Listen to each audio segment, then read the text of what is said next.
Bismillahirrahmanirrahim. Assalamualaikum warahmatullahi wabarakatuh. Alhamdulillahilladzi lahu ma fis samawati wa ma fil ardi wa lahul hamdu fil akhirah.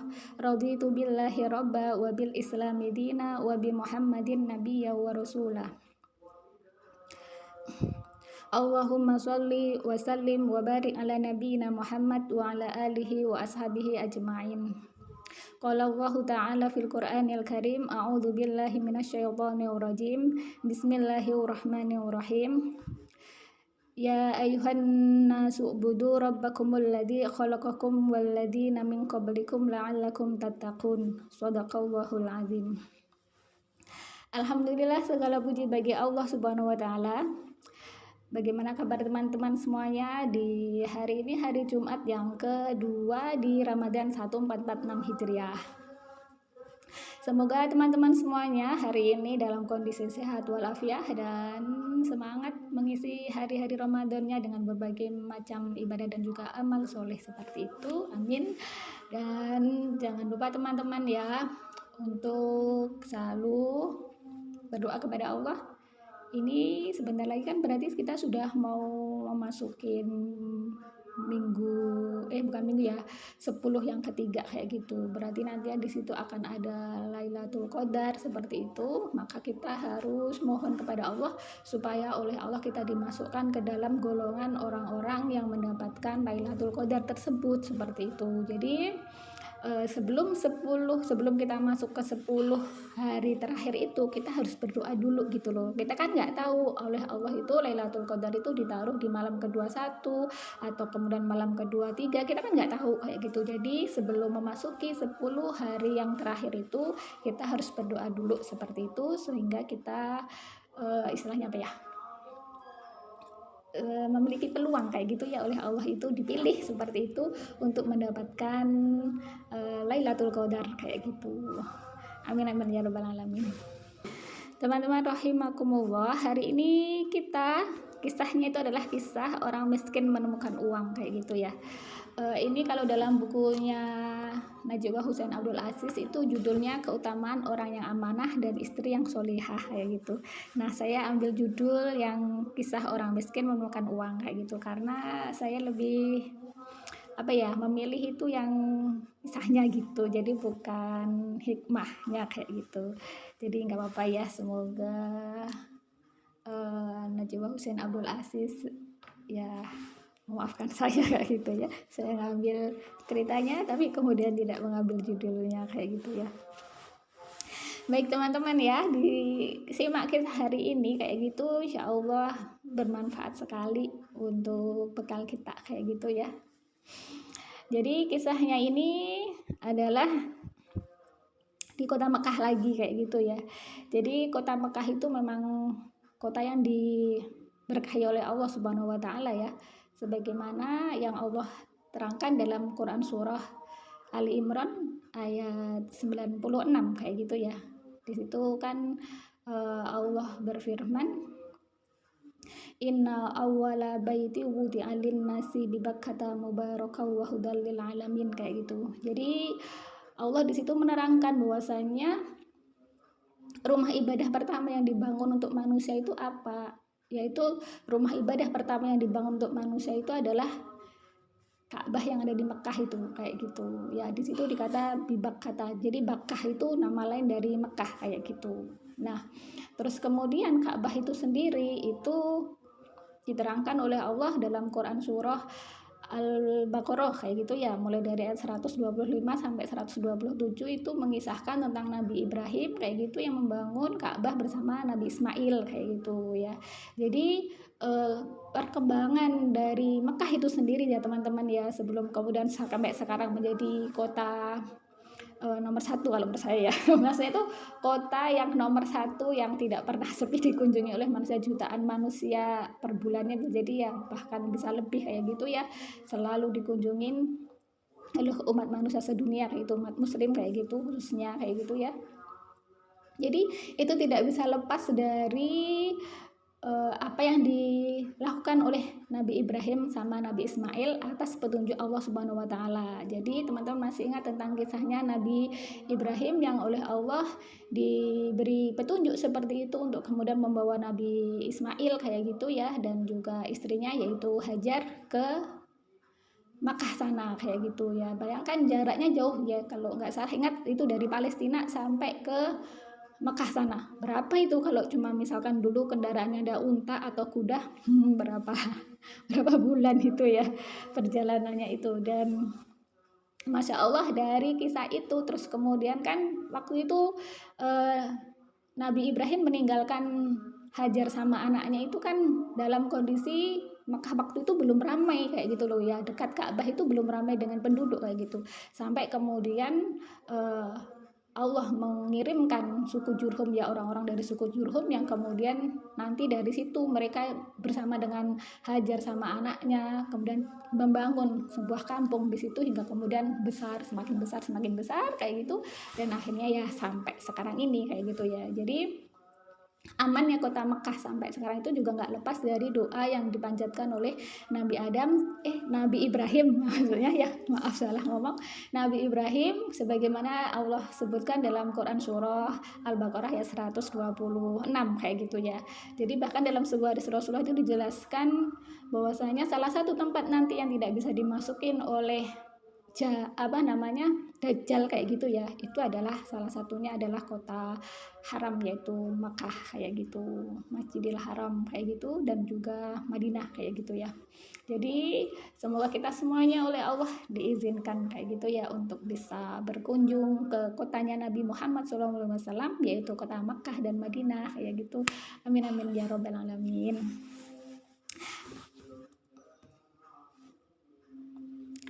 Lanjut lagi teman-teman ya ke kisahnya kayak gitu ya.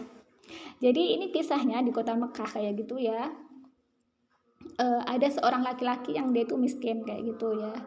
Jadi ya miskin itu ini ya dia dalam posisi kekurangan harta kayak gitu ya. Dia itu ya kekurangan harta ya. Antara fakir sama miskin itu ada beda pendapat. Ada yang mengatakan kalau fakir itu dia punya pekerjaan tapi kurang, tidak mencukupi. Kalau miskin itu tidak punya pekerjaan kayak gitu. Ada juga yang berpendapat kebalikannya, kalau miskin itu dia punya pekerjaan tapi kurang penghasilannya, sedangkan fakir itu tidak memiliki penghasilan sama sekali. Di antara berbeda yang jelas fakir sama miskin itu sama-sama masuk asnaf yang berhak untuk mendapatkan zakat kayak gitu ya, dan juga untuk berhak mendapatkan sedekah-sedekah dari orang-orang yang Allah berikan kelebihan harta kayak gitu. Lanjut ya. Nah, si laki-laki miskin ini ternyata oleh Allah dikaruniai seorang istri yang solihah kayak gitu. Diterangkan bahwasanya istrinya itu tekun beragama, ya, takut kepada Allah Subhanahu wa taala, menunaikan segala perintah Allah Subhanahu wa taala, dan selalu bersyukur atas nikmat Allah, nikmat iman kayak gitu yang Allah berikan kayak gitu. Nah, kira-kira kalau memiliki istri yang seperti ini gimana nih para laki-laki kayak gitu ya? Bersyukur apakah tidak bersyukur? Kalau dibalik berarti istri yang tidak solehah itu tidak taat dalam beragama, tidak takut kepada Allah Subhanahu wa taala, tidak menunaikan perintahnya Allah Subhanahu wa taala, dan tidak bersyukur atas nikmat iman yang Allah berikan kayak gitu ya. Itu kalau dibalik ya. Dan kita berlindung kepada Allah dari ciri wanita-wanita yang tidak solehah. Amin. Kita berlindung kepada Allah ya. Semoga Allah lindungi kita kayak gitu. Nah, terus kemudian kita lanjut ceritanya ya teman-teman ya. Pada suatu hari ya, wanita dan suaminya ini merasa kelaparan kayak gitu. Tapi nggak ada yang untuk dimakan tuh, nggak ada kayak gitu. Nah, karena si laki-laki ini juga laki-laki yang bisa diprediksi soleh kayak gitu ya, dia itu dalam kondisi kelaparan itu tidak berpikiran misalkan mencuri, tidak berpikiran seperti itu teman-teman ya. Kemudian juga tidak berpikiran untuk meminta-minta, tidak kayak gitu ya. Tapi yang dia pikirkan apa? Mencari pekerjaan. Masya Allah kayak gitu ya. Jadi mencari pekerjaan dibandingkan dengan memicu aktivitas batil seperti mencuri atau menjamret atau yang lainnya, itu bisa menjadi salah satu ciri masih baiknya cara berpikir seseorang ketika mengatasi suatu masalah ekonomi kayak gitu. Ya memang yang diperintahkan oleh Allah adalah untuk ya bekerja kayak gitu ya, mencari nafkah kayak gitu. Bahkan itu pahalanya luar biasa bagi para kaum laki-laki yang dia keluar rumah dalam rangka untuk mencari nafkah untuk keluarganya kayak gitu. Nah, namun ternyata si laki-laki ini ketika sudah keluar rumah dia tidak menemukan pekerjaan, dia tidak mendapatkan pekerjaan yang di situ bisa menghasilkan uang kayak gitu ya. Gimana ya, kita bisa bayangkan apa ya, bagaimana suasana hati si laki-laki ini kayak gitu ya. Dia memiliki tanggung jawab seorang istri yang harus dia nafkahi, dia juga punya tanggung jawab atas dirinya sendiri yang harus dia penuhi kebutuhannya kayak gitu. Rasa lapar di perutnya dan gak menemukan pekerjaan. Nah, ternyata kita temukan lagi ciri-ciri dari kesolehan si laki-laki ini kayak gitu ya. Ternyata teman-teman ya, setelah dia itu berkeliling mencari pekerjaan, terus kemudian gak menemukan pekerjaan itu, apa yang dia lakukan? Ternyata yang dia lakukan adalah pergi ke Ka'bah. Masya Allah, pergi ke Ka'bah ngapain kayak gitu ya. Pergi ke Ka'bah dia itu menggenapkan ikhtiar dia kayak gitu. Jadi ikhtiar dia kan tadi yang pertama dia berusaha mencari pekerjaan. Kemudian ikhtiar dia genapkan apa? Datang ke Ka'bah, dia berdoa kepada Allah Subhanahu wa taala, mohon diberi pekerjaan dan rezeki kayak gitu. Jadi itu yang dilakukan si laki-laki ini tadi itu ya. Dia setelah keliling mencari pekerjaan gak menemukan, dia datang ke Ka'bah, dia berdoa mohon diberi pekerjaan dan diberi rezeki. Kira-kira kalau teman-teman gimana? Ketika sudah keliling-keliling cari pekerjaan gak mendapatkan gitu, larinya kemana? Larinya ke dugem enggak ya? Atau kemudian larinya langsung curhat ke manusia, langsung ngeluh, aduh aku sudah capek gini-gini gak dapat pekerjaan. Nah, apakah begitu kayak gitu? Nah, itu ya apa ya, kalau kita memilih untuk langsung curhat ke manusia, ngeluh ke manusia, udah capek aku cari-cari pekerjaan kemana-mana gak dapat, itu bisa saya katakan salah tempatnya ya. Kenapa? Karena rezeki itu Allah yang ngatur kayak gitu ya. Jadi Allah yang menciptakan kita, maka Allah pula yang memberikan rezeki kepada kita kayak gitu ya. Jadi kalau dalam Quran surah Al-Ankabut yaitu kalau nggak salah ayat Al-Ankabut ayat berapa ya, 29 kalau nggak salah, di situ Allah berfirman, a'udzubillahi minasyaitonirrajim, bismillahirrahmanirrahim, wa ka'ayyin min dabbatin la tahmilu rizqaha Allahu yarzuquha wa iyyakum kayak gitu. Jadi Allah yang memberi rezeki kepada kamu itu kayak gitu ya. Jadi nanti bisa teman-teman dicek ya apa betul di ayat itu kayak gitu ya. Atau ayat ke-60. Ayat ke-60 teman-teman ya, bukan ayat 29. 29 itu nomor surahnya ya, nomor surahnya 29, ayatnya ada 60. Nanti teman-teman cek lagi ya. Jadi gitu. Jadi kita jangan langsung ngeluh kepada manusia. Kita ngeluh kepada manusia nggak akan selesai juga. Kenapa? Karena manusia kan bukan sumber rezeki. Mungkin ya dia bisa memberi petunjuk, coba ke sana, coba ke sana. Tapi kalau Allah nggak menghendaki kan juga tetap nggak dapat pekerjaan kayak gitu. Jadi benar yang dicontohkan oleh laki-laki ini apa? Datang kepada Allah Subhanahu wa taala, mengadu kepada Allah Subhanahu wa taala kayak gitu. Dan bagaimana keajaibannya kayak itu ya. Keajaiban dari doa di Ka'bah tadi itu ya. Ketika si laki-laki ini tadi itu bersiap-siap untuk pulang ya, setelah selesai sholat kayak gitu ya. Tadi kan dia sholat kemudian berdoa kayak gitu ya. Dia bersiap-siap untuk pulang, dia menemukan sebuah kantong yang di dalamnya terdapat uang sebesar 1000 dinar. Teman-teman masih ingat kemarin saya terangkan 1 dinar itu berapa? 1 dinar itu pendapat banyak ulama yaitu ya bisa dikatakan jumhur ulama yaitu menyebutkan 1 dinar itu adalah 4,25 gram emas kayak itu. Berarti kalau 1000 dinar Misalkan tadi itu 1 gram emas sekarang 1 jutaan, berarti kan 1 dinar itu 4.250.000. Kalau 1.000 berarti kan tinggal nambah nolnya 3 di belakang kayak gitu ya. Berarti berapa teman-teman jadinya?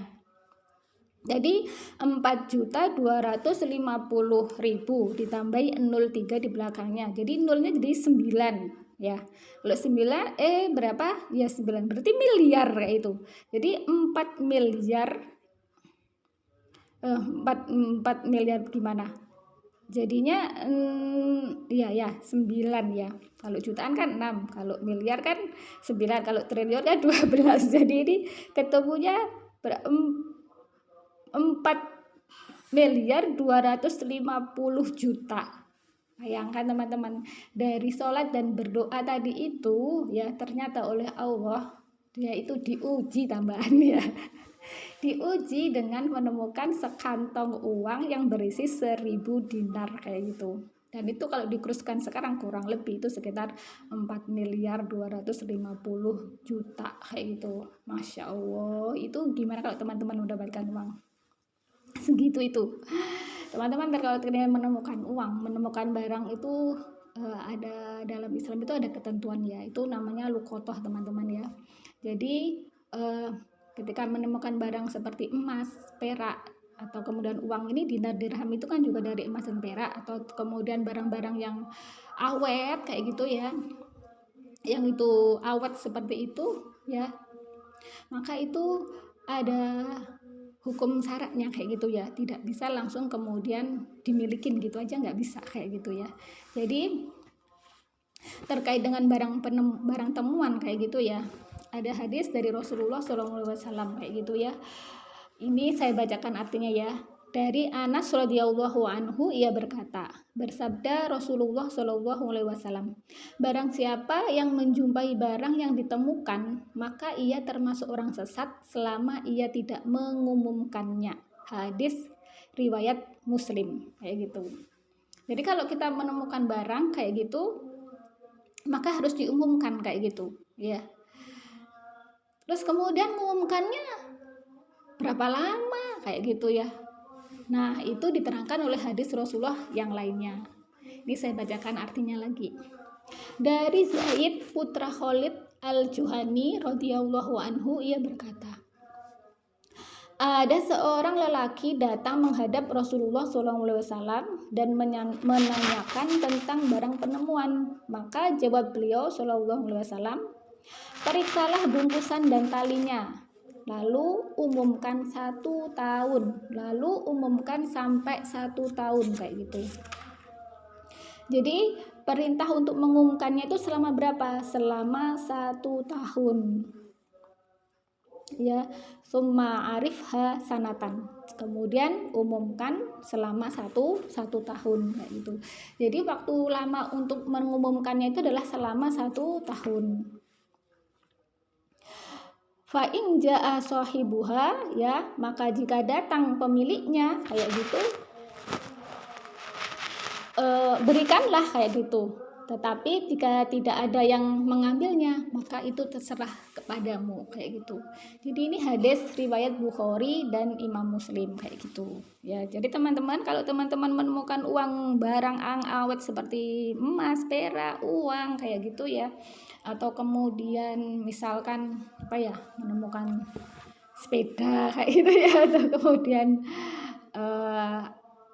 motor atau apa kayak gitu ya, maka itu tidak bisa kemudian langsung dimilikin kayak gitu ya, tapi itu harus diumumkan selama 1 tahun kepemilikan 1 tahun pengumuman kepemilikan, 1 tahun diumumkan seperti itu ya. Dan itu selama masih dalam masa pengumuman itu ya kayak gitu ya, itu harus dijaga kayak gitu, nggak bisa langsung dipakai kayak gitu, meskipun itu misalkan mau dipinjam dulu ya nggak bisa kayak gitu ya, harus ditunggu dulu kayak gitu ya selama masa pengumuman itu kayak itu. Tapi kemudian ada barang yang dikecualikan kayak gitu ya. Barang yang dikecualikan dari pengumuman 1 tahun itu apa kayak gitu. Itu bisa diambil dari hadisnya Rasulullah SAW. Dari Anas radhiyallahu anhu, ia berkata, suatu saat Rasulullah SAW itu lewat kayak gitu. Lewat pada suatu jalan kayak gitu ya. Terus kemudian beliau menemukan sebutir kurma di jalan. Lalu Rasulullah SAW bersabda, seandainya aku tidak khawatir kurma itu barang sedekah, maka aku akan makan saja. Hadis riwayat Bukhari dan Muslim kayak gitu. Jadi dari hadis ini bisa kita ambil hukum bahwasanya ketika kita menemukan makanan yang itu bisa cepat basi kayak gitu ya, misalkan menemukan nasi pecel atau kemudian tahu lontong kayak gitu ya, atau kemudian jajanan-jajanan yang bisa cepat busuk kayak gitu ya, maka kemudian itu bisa tidak harus diumumkan selama 1 tahun kayak gitu ya.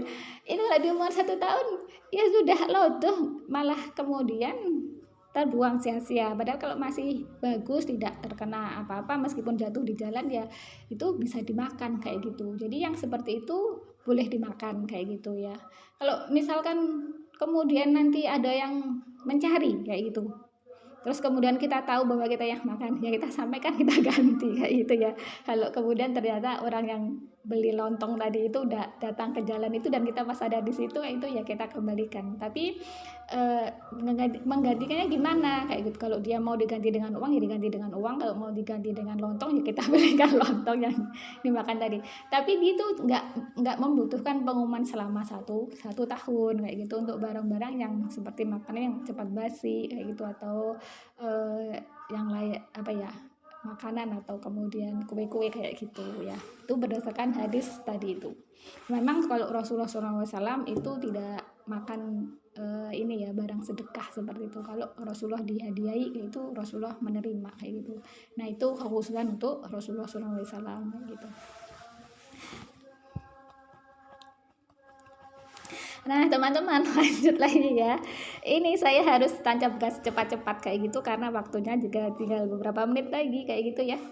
Terus kemudian si laki-laki tadi itu yang riang gembira, padahal itu ujian loh teman-teman ya. Kalau kita menemukan uang segitu pas waktu kondisi darurat gitu, pasti wah ya wajar lah kalau kemudian si laki-laki ini juga gembira riang kayak gitu ya.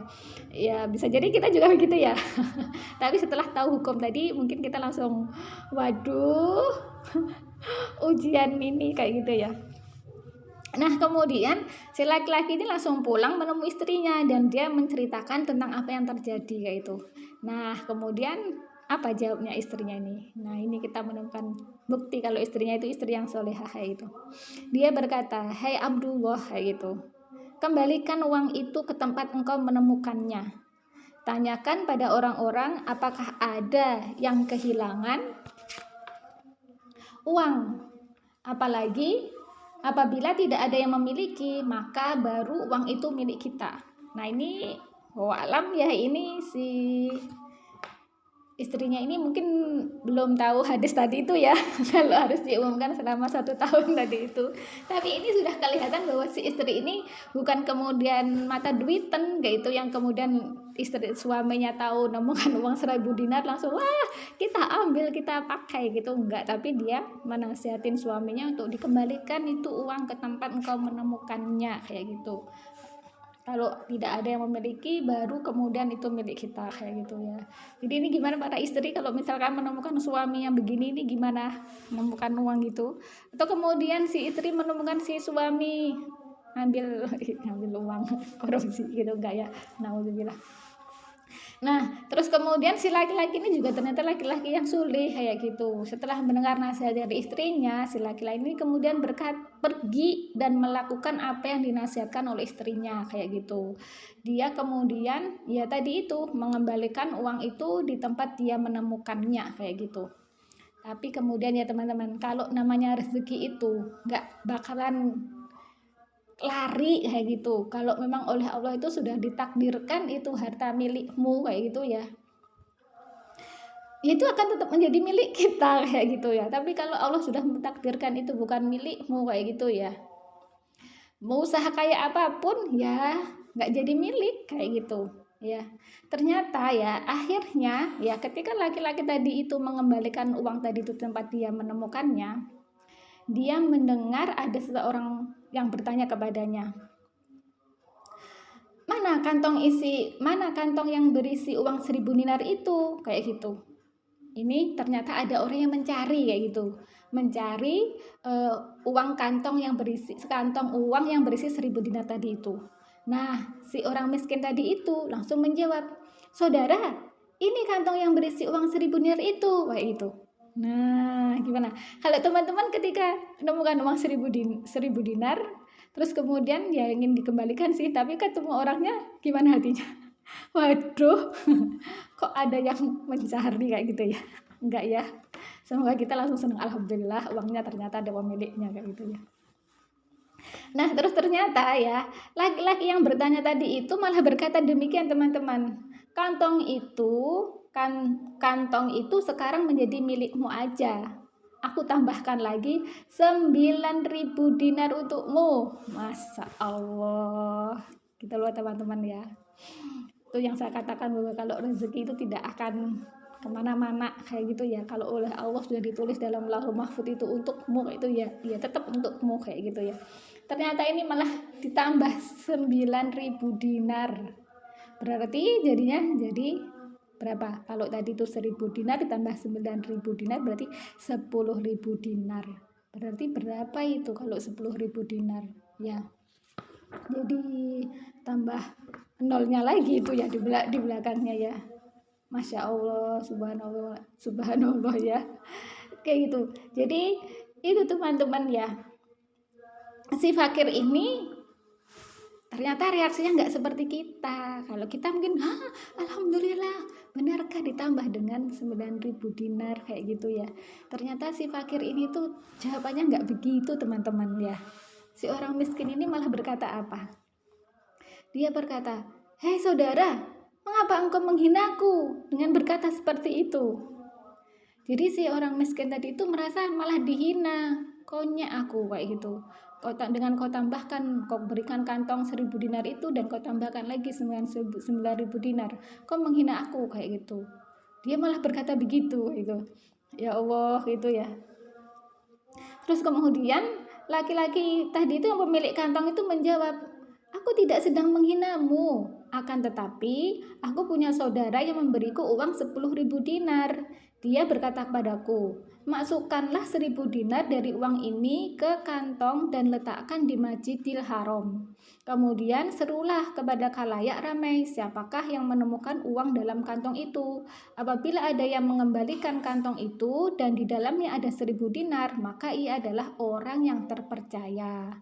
Berikanlah 9.000 dinar sisa uang itu padanya, karena dia adalah orang yang amanah. Dan orang yang amanah tersebut akan makan dan bersedekah dengan uang itu, sehingga sedekah kita diterima oleh Allah disebabkan sifat amanah orang itu, insya Allah. Ya Allah, ternyata itu teman-teman, itu adalah sedekahnya orang kaya raya ya, yang dia itu mengawali sedekahnya itu dengan menaruh uangnya itu 1000 dinar kayak gitu ya. Kemudian nanti siapa yang menemukannya dan kemudian orang yang menemukannya itu ketika ditanya itu mau mengembalikannya, itu disuruh menambah lagi, karena berarti orang yang menemukan tadi itu adalah orang yang amanah, orang yang terpercaya, orang yang tidak mata duitan kayak itu, orang yang tidak suka makan harta yang haram seperti itu. Akhirnya malah ditambah dengan 9.000 dinar, akhirnya genap 10.000 dinar yang disedekahkan si orang kaya raya tadi kayak gitu. Jadi Masya Allah teman-teman, jadi itulah kisah si orang miskin yang dia itu memiliki sifat amanah dengan uang yang dia temukan kayak gitu ya. Akhirnya dia malah oleh Allah tambahkan kayak gitu ya, dari 1000 dinar sampai 10, dari 1000 dinar sampai menjadi 10.000 dinar. Masya Allah. Dan demikianlah kisah dari orang miskin yang menemukan uang. Nah teman-teman rahimakumullah, setelah mendengarkan kisah tadi itu, apa pelajaran yang bisa kita petik, apa kebaikan yang bisa kita petik kayak gitu ya. Nah pelajaran yang bisa kita petik itu terbukti kayak gitu ya. Salah satu balasan yang Allah berikan kepada orang-orang yang amanah di dunia, belum lagi nanti di akhirat kayak gitu. Apa balasan yang Allah berikan itu, yaitu sebagaimana dalam slide. Sebentar ya, saya bagikan slide-nya. Nah, itu teman-teman sebagaimana di dalam slide itu ya, yaitu dalam Quran surah Al-Mu'minun. Jadi dalam Quran surah Al-Mu'minun itu, ini kalau saya baca di tafsirnya Ibnu Katsir kayak gitu ya, diterangkan, diriwayatkan oleh Umar bin Khattab kayak gitu ya, Umar bin Khattab radhiyallahu anhu ya, bahwasanya ketika Rasulullah setelah menerima 10 ayat dari Quran surah Al-Mu'minun itu, beliau itu kurang lebih menyampaikan bahwasanya siapa yang membaca 10, mengamalkan kayak gitu ya, 10 ayat dari Quran surah Al-Mu'minun ini kayak gitu ya, maka dia akan masuk surga kayak gitu ya. Dan di sini surganya nggak main-main teman-teman, surga Firdaus loh kayak gitu ya. Itu untuk di akhiratnya itu, dan untuk di dunia. Nah contohnya si laki-laki tadi itu yang menemukan uang tadi itu kayak gitu ya, itu sudah Allah balas kayak gitu ya. Jadi di situ dalam ayat pertama itu Allah berfirman, a'udzubillahi minasyaitonirrajim, bismillahirrahmanirrahim, qad aflahal mu'minun kayak gitu. Jadi di situ ada huruf qad kayak gitu ya. Kemudian diikuti aflaha. Aflaha itu sukses, berhasil, menang kayak gitu ya. Dan itu dalam apa ya, dalam bentuk madhi kayak itu, fi'il madhi kayak gitu ya. Berarti itu qad aflaha itu maknanya itu ini apa namanya, taukid kayak gitu, benar-benar kayak gitu ya, maksudnya itu benar-benar akan beruntung, benar-benar beruntung kayak gitu ya, orang-orang mukmin itu kayak gitu. Nah mukmin itu kalau saya pernah belajar itu, dia itu adalah termasuk kata yang sifatnya am kayak gitu, umum kayak gitu ya, tapi keumumannya itu kemudian dirinci dengan sifat-sifat yang dijelaskan di ayat kedua, ketiga, keempat, kelima, keenam, ketujuh, kedelapan kayak gitu, sampai kemudian 9 kayak gitu, kemudian nanti 10 dijelaskan mereka yang akan mewarisi, kemudian ayat 11 mewarisi surga Firdaus kayak gitu ya. Jadi di situ teman-teman ya, yang ayat ke-8, ciri-ciri dari orang mukmin yang akan pasti beruntung tadi itu, yang pasti beruntung tadi itu ya, yang ayat ke-8-nya itu dijelaskan oleh Allah, walladzina hum li amanatihim wa ahdihim raun, dan orang-orang yang mereka itu li amanatihim ya, atas amanah-amanah yang dibebankan kepada mereka kayak gitu, wa ahdihim, dan juga janji-janji mereka, raun kayak itu, mereka pelihara, mereka kalau diberi amanah menjaga amanah itu kayak itu. Jadi barang temuan itu teman-teman, kalau sudah kita mau mengambilnya, berani mengambilnya, berarti itu menjadi amanah kita untuk kemudian diumumkan kayak gitu ya.